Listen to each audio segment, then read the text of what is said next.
In the last session, we discussed about Ohm's law and the factor of resistance also we discussed. Let us see how this resistance is dependent in any electrical conductors. Right? So, suppose we are seeing a few terms. We discussed about these terms also here. Right now. So, R is a resistance and rho is the nature of material and L is the length of material and A is the area of cross section.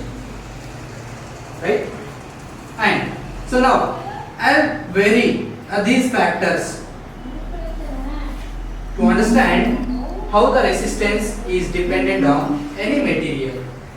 Right? So now I'll increase the resistivity of a conductor. What changes you are seeing? As the resistivity increasing, what increasing here? What increasing here? Resistance of the conductor also increasing, right? So as the resistivity decreases, what changes you are seeing? Resistance also decreasing, right now. So are you seeing any changes in length and as well as area? Are you seeing any changes? No, right? If I increase the resistivity, only we are seeing the resistance of a conductor increasing, right? So as I decrease the resistivity, the resistance of a conductor is decreasing. That's it. So, but there is no change in length and as well as area of cross section. Okay, now because see, just the resistance is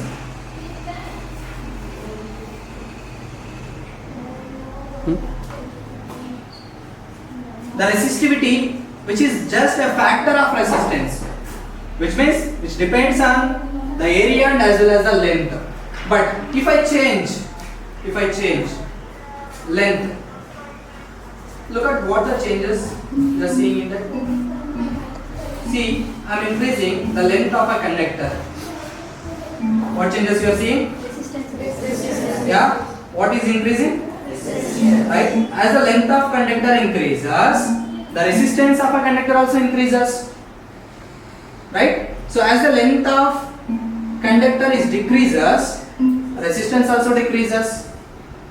Then what is the relationship between length and as well as the resistance? They are directly proportional. Right now? So as one factor increases, another factor also increases. As one factor decreases, another factor also decreases.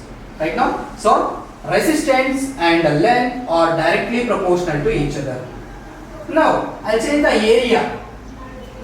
See, I'm increasing area. What changes you are seeing in the conductor? What changes you are seeing in the conductor? Yeah, see, look at this is a conductor. Suppose let us take that it is a iron rod. Just assume this is an iron rod or a copper rod. Okay, now see, I increase the area.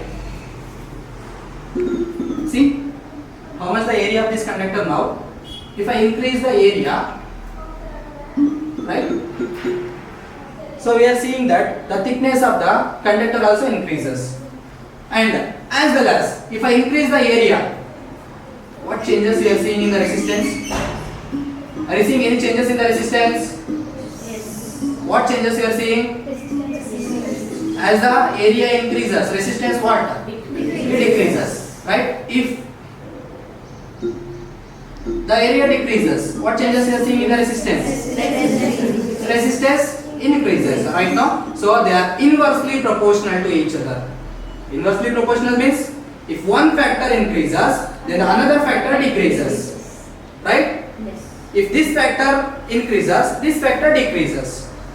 Okay, now see, this is a resistance and this is the area of cross section. If the area of cross section increases, the resistance of a conductor decreases.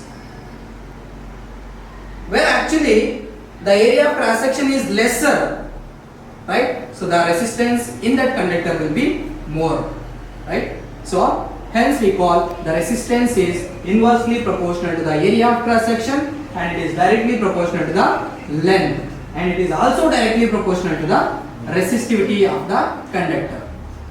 Is that clear? Yes. So we'll solve the numerical based on this formula and remind it.